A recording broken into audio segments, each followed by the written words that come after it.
Yan. I-mix lang po natin lahat. Pagsamasamahin lang ito. It's very easy lang po ito guys. Pagsasamasamahin mo lang natin lahat. At ito ay haluin natin.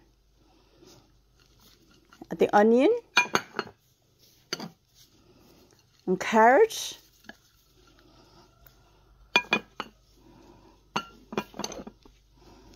Ang cabbage.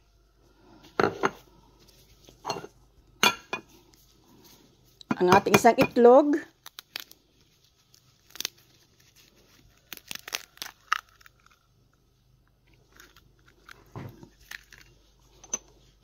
Ito guys, ang ating chili powder. This is optional guys, chili powder. Meron tayong salt. Ang magic sarap. At ang ating ground pepper. At ang ating pong harina and corn flour o cornstarch. Pinagsama ko na po yan guys. And at ito guys, ihahaluin lang natin. Mix all together para ma-mix properly. Ginamitan ko na guys ng kamay. Naka-gloves naman po tayo. Just make sure your hands are clean if you don't wear gloves.